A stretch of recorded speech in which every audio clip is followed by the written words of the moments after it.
دین اسلام کے نام پر، ہمارے پیارے آقا صلی اللہ علیہ وآلہ وسلم کی حرمت اور ختم نبوت کے نام پر اس شخص کو دھندا کرنے کی اجازت مت دیجیے. اس بدکردار اور بدمزہ انسان کو یہ اجازت مت دیجیے.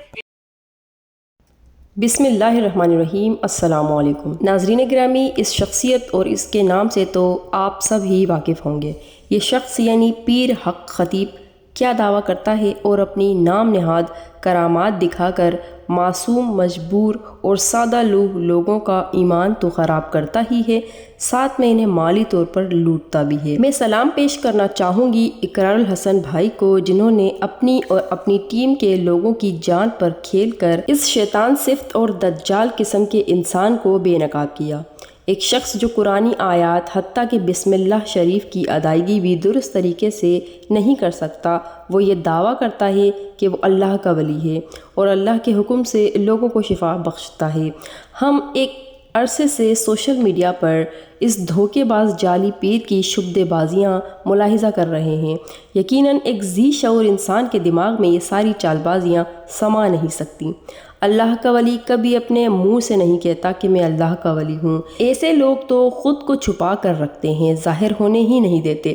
ہاں، اگر اللہ پاک چاہے تو وہ لوگوں پر ایسے نیک لوگوں کی کرامات کو ظاہر کر دیتا ہے. لیکن بہرحال یہ شخص کس قدر فراڈیا اور شبدے باز ہے، اس کا اندازہ ہم سب کو اب کھل کر ہو چکا ہے. جیسا کہ اقرار الحسن بھائی نے کس طرح سے اس جعلی پیر کا پول کھولا ہے وہ ہم سب کے سامنے ہے. باقاعدہ اقرار بھائی نے اس شخص کو کھلے عام چیلنج کیا اور اس سے التماس کی کہ ہمیں وہ ساری کرامات جو سوشل میڈیا پر دکھاتے ہو براہ راست دکھا دو. اول تو یہ شخص کسی طور پر ہاتھ نہیں آ رہا تھا اور ملنے پر آمادہ نہیں ہو رہا تھا، لیکن وہ آدمی جسے اقرار الحسن کہا جاتا ہے وہ بھی اپنے نام کا ایک اور پکا ہے. اس شخص نے ٹھان لی تھی کہ اس جعلی پیر حق خطیب کو بے نقاب کر کے معصوم لوگوں کو اس کے چنگل سے باہر نکالنا ہے. اور تو اور یہ جھوٹا اور دھوکے باز پیر نعرہ ختم نبوت کا سہارا لے کر امت محمدیہ کے ایمان اور ان کے جذبات سے کھیل رہا ہے. بے حد مشکل اور بہت سارا وقت گزرنے کے بعد جب اقرار الحسن کو اس جعلی پیر کی طرف سے شاذ و نادر ملاقات کی اجازت مل گئی تو اقرار بھائی اپنی ٹیم کے ساتھ اس کے پاس پہنچ گئے. لیکن جب اقرار الحسن بھائی وہاں گئے تو ان کے ساتھ اور ان کی ٹیم ممبرز کے ساتھ اس جعلی پیر کے نمائندوں کا جو سلوک تھا وہ قابل مذمت تھا. شروع میں تو یہ ہوا کہ جس وقت پر ملاقات کی بات ہوئی تھی یہ جعلی پیر اس وقت سے 3-4 گھنٹے لیٹ آیا. لیکن اقرار الحسن بھائی نے بھی ہار نہ مانی اور بے حد صبر کا مظاہرہ کرتے ہوئے اس شخص کا انتظار کیا. اور جب یہ شخص آیا تو بے حد ادب اور عزت کے ساتھ اس سے ملاقات کی اور چند سوالات کرنے کی اجازت طلب کی. اجازت مل جانے پر اقرار بھائی نے سب سے پہلا سوال یہ کیا کہ حضرت، آپ جو دعویٰ کرتے ہیں کہ آپ اللہ کے ولی ہیں تو ہمیں یہ بتائیں کہ یہ ولایت، یہ رتبہ اور یہ کرامت آپ کو کب، کیسے اور کہاں سے ملا؟ تو اس سوال کے جواب میں یہ جعلی پیر اپنے دعوے سے ہی مکر گیا اور کہنے لگا کہ میں کوئی ولی نہیں ہوں، میں اللہ کا بندہ اور حضور کا غلام ہوں. آپ اندازہ لگائیں کہ یہ شخص اپنے بنیادی دعوے سے ہی مکر گیا. پھر اقرار بھائی نے ایک اور سوال کیا کہ حضرت، آپ دم کرتے وقت کیا پڑھتے ہیں؟ تو اس کے جواب میں پہلے تو یہ صاحب کہنے لگے کہ یہ میرا اپنا معاملہ ہے، لیکن اقرار بھائی کے بے حد اصرار پر اس شخص نے کہا کہ میں بسم اللہ پڑھ کر دم کرتا ہوں.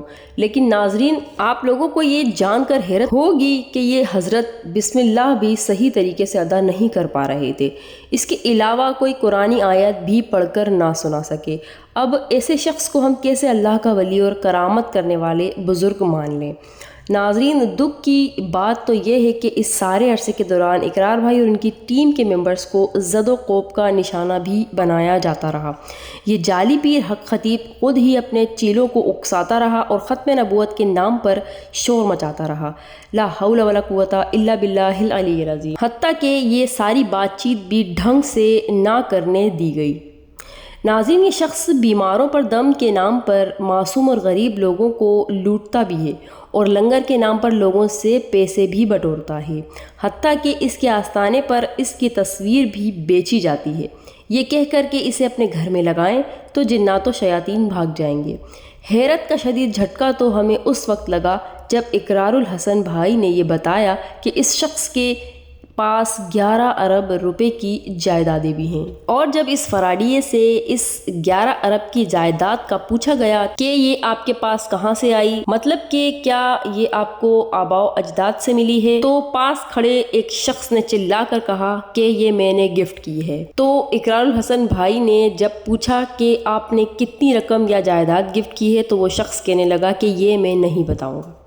ناظرین، جیسا کہ ہم سب ہی نے دیکھا ہے کہ یہ شخص کس طرح سے شف شف کر کے معذور ویل چیئر پر بیٹھے ہوئے لوگوں کو کھڑا کر دیتا ہے، کبھی ایک لڑکی کی آنکھوں سے سونے کی چین برآمد کر لیتا ہے اور کبھی موتی نکالتا ہے۔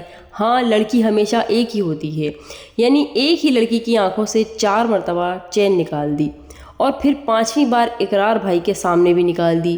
ناظرین، یقیناً یہ کوئی کرامت نہیں ہے، بلکہ یہ ٹرکس ہو سکتی ہیں اور اسیر کیے ہوئے جنات کے ذریعے بھی اس طرح کے کام کروائے جا سکتے ہیں، اور اس کے علاوہ ان کے سارے پلانٹڈ کریکٹرز ہوتے ہیں جو ان کے پورے پلان کے مطابق اپنا کام سر انجام دیتے ہیں۔ اقرار الحسن بھائی نے ان سب باتوں کے ثبوت اپنی ویڈیوز میں پیش کیے ہوئے ہیں۔ ہم سب کو جس طرح بھی ہو سکے ان کا ساتھ دے کر اس طرح کے فتنوں کو ختم کرنا چاہیے تاکہ امت مسلمہ کو اس ڈھونگ اور فراڈ سے بچایا جا سکے، اور جو غیر مسلم ایسے لوگوں کی وجہ سے اسلام کو غلط سمجھتے ہیں وہ بھی یہ بات جان لیں کہ یہ لوگ اور ان کا یہ کام ہمارے دین کا حصہ ہرگز نہیں ہے۔ ویڈیو اچھی لگنے پر ایک لائک ضرور کیجیے گا۔ پھر ملوں گی آپ سے، اجازت چاہوں گی آپ سے، فی امان اللہ۔